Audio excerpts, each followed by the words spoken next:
Guy Fawkes. No. Oh, okay. Oh God. کہانی کے آغاز میں ہم ایک شخص سے ملتے ہیں جس کا نام ہے وکٹر۔ وہ اپنی گرل فرینڈ میلانی کو اپنے گھر لے کر آتا ہے۔ وکٹر معاشرے میں ایک دولت مند اور عزت دار انسان کے طور پر جانا جاتا ہے۔ جب میلانی اس کے عالی شان محل نما گھر کو دیکھتی ہے تو اس کے چہرے پر خوشی اور حیرت کی چمک ابھر آتی ہے۔ وکٹر مسکراتے ہوئے اسے پورا گھر گھماتا ہے اور کہتا ہے، میرے پاس تمہارے لیے ایک خاص سرپرائز ہے۔ پھر وہ میلانی کی آنکھوں پر پٹی باندھ دیتا ہے، اسے سیڑھیاں چڑھا کر اوپر ایک چھوٹے سے کمرے میں لے جاتا ہے اور پھر پٹی ہٹا دیتا ہے۔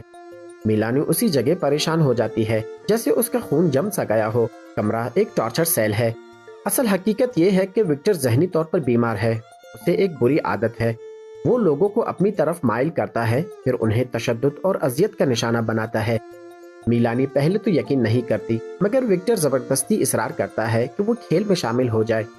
وہ اسے ایک عجیب سے بیڈ پر لیٹاتا ہے اور اس کے ہاتھ پاؤں مضبوطی سے باندھ دیتا ہے۔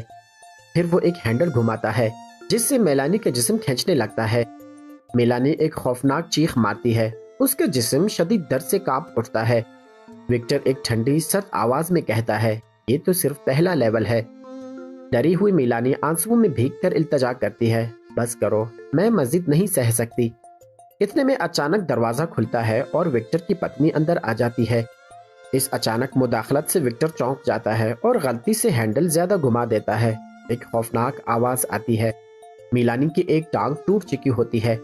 کچھ دن بعد میلانی وکٹر کے خلاف مقدمہ دائر کرتی ہے، لیکن وکٹر کا ایک دوست اسے سمجھانے کی کوشش کرتا ہے، دیکھو، اس کیس کو چھوڑ دو، تمہیں کچھ نہیں ملے گا، تمہارے پاس کسی اعلیٰ وکیل کے لیے پیسے بھی نہیں ہیں۔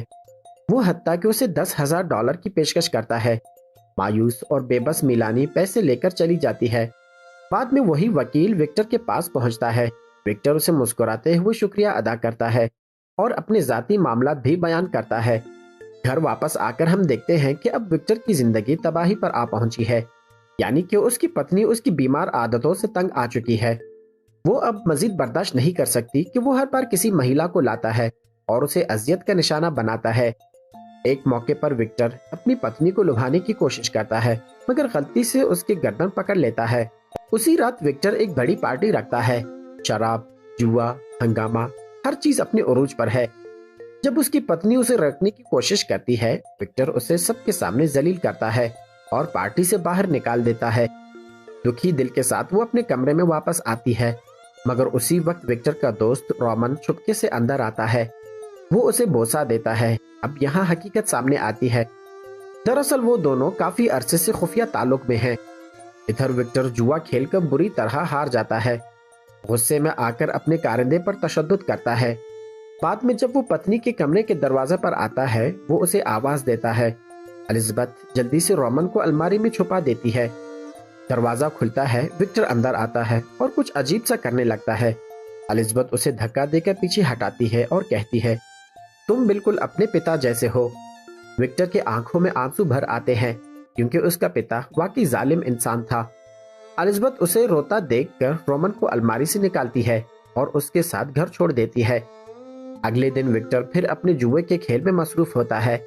الزبتھ لاپرواہی سے کہتی ہے، میں کچھ دیر کے لیے باہر جا رہی ہوں۔ وکٹر بے دلی سے کہتا ہے، جاؤ۔ وہ باہر رومن سے ملتی ہے اور کہتی ہے، اگر حالات ایسے ہی رہے تو ہمارا رشتہ کیسے چلے گا؟ رومن جواب دیتا ہے، اگر وکٹر ختم ہو گیا تو ساری جائیداد تمہارے نام ہو جائے گی، پھر ہم شادی کر کے سکون سے رہ سکتے ہیں۔ اسی شام الزبتھ رومن کو کھانے پر بلاتی ہے۔ رومن آتا ہے مگر اس کی دل میں قتل کا منصوبہ پکا ہوتا ہے۔ وہ ایک خطرناک شخص سے ملتا ہے جو اسے ایک زہریلی بوتل دیتا ہے اور خبردار کرتا ہے، یہ زہر انتہائی مہلک ہے، ایک گھونٹ اور سب کچھ ختم۔ الزبتھ وکٹر کو بتاتی ہے، رومن آج کھانے پر آ رہا ہے، ذرا تیار ہو جاؤ۔ وکٹر ہنستا ہے اور کہتا ہے، وہ میرا دوست ہے، کوئی مہمان نہیں۔ بعد میں جب رومن آتا ہے، الزبتھ گرم جوشی سے اس کا استقبال کرتی ہے۔ موقع پا کر رومن پوری بوتل کا زہر وکٹر کے کھانے میں ڈال دیتا ہے۔ جب الزبتھ کھانا پیش کرتی ہے، وکٹر اچانک چونک کر کہتا ہے، میرے چاپ اسٹکس کہاں گئے؟ وہ انہیں لینے اٹھتا ہے تو اسی دوران ٹیبل پر پڑی ایک مشکوک بوتل دیکھ لیتا ہے۔ शक में पड़कर पूछता है, ये बोतल किसकी है? रोमन घबरा कर झूठ बोलता है, कल रात तुम्हारी पार्टी थी, शायद कोई मेहमान भूल गया हो। और उसके बाद विक्टर खाना खाने लगता है, मगर अचानक जमीन पर गिर पड़ता है। एलिजाबेथ हक्का बक्का रह जाती है। क्या वो मर गया है? रोमन स्पार्ट लहजे में कहता है, हाँ। वो दोनों तुरंत पुलिस को फोन करते हैं। अफसरान आकर लाश का मुआयना करते हैं। थोड़ी देर बाद डॉक्टर आता है और कहता है, मुझे पोस्टमार्टम करना होगा। रोमन तुरंत एतराज करता है, नहीं, विक्टर की आखिरी ख्वाहिश थी कि कोई उसके जिस्म को ना छुए। डॉक्टर मशकूक नजरों से देखता है, ये कुछ गैर मामूली लगता है, मुझे ये अदालत में ले जाना होगा। वो अपने असिस्टेंट को हुक्म देता है कि लाश को फ्रीजर में रख दो और वादा करता है कि अदालती हुक्म लेकर पोस्टमार्टम जरूर करेगा। उसी रात रोमन एलिजाबेथ के साथ रुकता है। उसे उसकी जमीर की चुभन तड़पा रही है। आखिर विक्टर उसका बचपन का दोस्त था। एलिजाबेथ उसे तसल्ली देती है, अब सारी जायदाद हमारी है, हम आखिरकार एक साथ रह सकते हैं। अगले दिन रोमन विक्टर की लाश घर लाता है ताकि तदफीन की तैयारी हो सके। उसी लम्हे मेलानी वहां आती है, गुस्से में नफरत से भरपूर। वो विक्टर की लाश पर थूक देती है और बगैर कुछ कहे चली जाती है। जैसे ही लोग विक्टर की लाश दफनाने वाले होते हैं, दरवाजा जोर से खुलता है।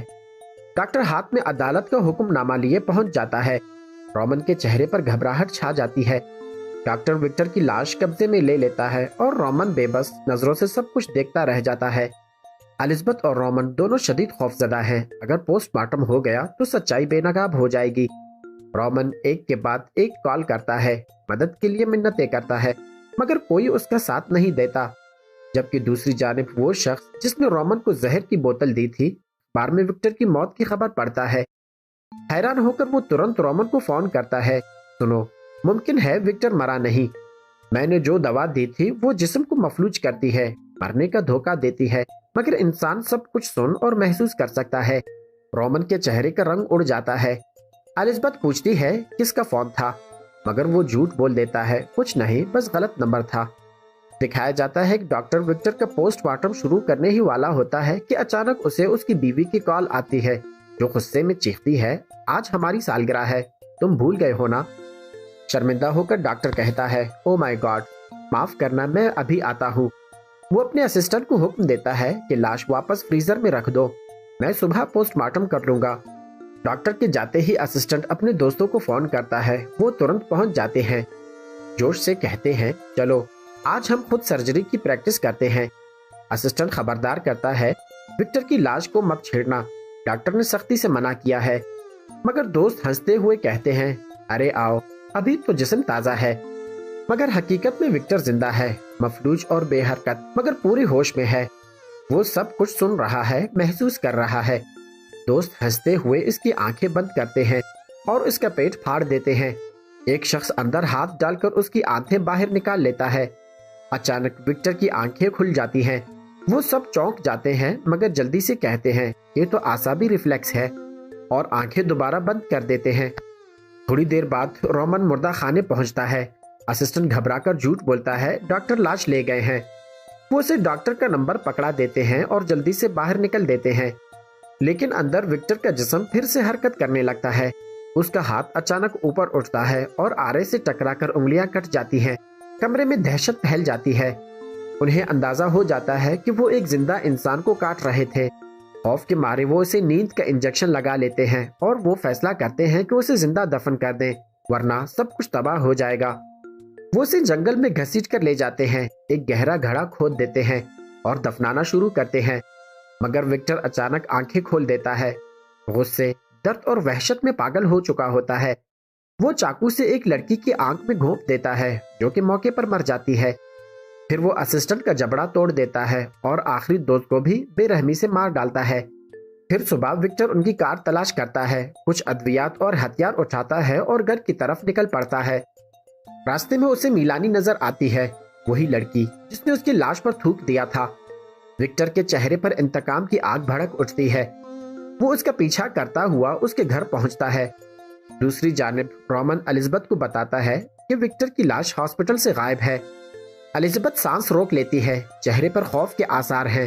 रोमन आहिस्तगी से कहता है कि वो अब भी जिंदा है। उसी वक्त विक्टर मिलानी को एक बेड पर बांध देता है। उसकी आवाज जहरीली और सर्द है। मैं तुम्हें अजियत देकर मारूंगा।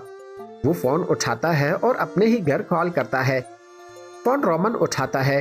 विक्टर की आवाज सुनकर रोमन जगह पर साकित रह जाता है, मगर वो झूठ बोलता है, ये गलत नंबर था। फिर विक्टर अपनी धमकी पूरी करता है।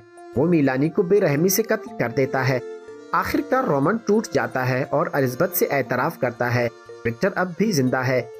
एलिज़ाबेथ गुस्से में आ जाती है और कहती है, बकवास बंद करो, और अपने कमरे में चली जाती है। थोड़ी देर बाद बाहर कार की टायर चरचराती है। रोमन भागकर खिड़की से देखता है, वो विक्टर की कार है। अंदर से अजीब धीमी चीखों की आवाजें आती हैं। रोमन दौड़कर अंदर जाता है और देखता है एलिज़ाबेथ बंधी हुई है। वो खौफ से चीखता है, तो छोड़ दो विक्टर, प्लीज। विक्टर सर्द मुस्कुराहट के साथ कहता है, ठीक है, अगर तुम मेरी बात मानो तो। वो रोमन के एक अजियतनाक मशीन पर बांध देता है और एलिज़ाबेथ से कहता है, हैंडल घुमाओ। एलिज़ाबेथ कांपती हुई हैंडल पकड़ती है। रोमन का जिस्म दर्द से चीखने लगता है। मायूस होकर एलिज़ाबेथ चिल्लाती है, ये सब रोमन ने किया, इसी ने मंसूबा बनाया था, मैं बेकसूर हूँ। मगर विक्टर पागल हो चुका होता है। वो हैंडल पूरा घुमा देता है और रोमन का जिस्म फट जाता है। जैसे ही वो एलिज़ाबेथ की तरफ बढ़ता है, एलिज़ाबेथ छुरी उठाकर उसके पेट में घोंप देती है। इसके पेट से वही जख्मी आंतें बाहर निकल आती हैं। फिर वो कुल्हाड़ा उठाकर उसके सर पर वार करती है। एक ही वार और विक्टर वहीं पे खत्म हो जाता है। अब कई माह बाद दिखाया जाता है, एलिज़ाबेथ महल के सामने खड़ी है। पूरा घर अब इसके नाम पर है। वो गाड़ी से उतरती है और जैसे ही रोशनी उसके चेहरे पर पड़ती है तो पता चलता है वो प्रेग्नेंट है। उसकी लबों पर एक पुरइसरार मगर खफीफ सी मुस्कुराहट आती है। इसके साथ ही इस मूवी की कहानी यहीं पे खत्म हो जाती है।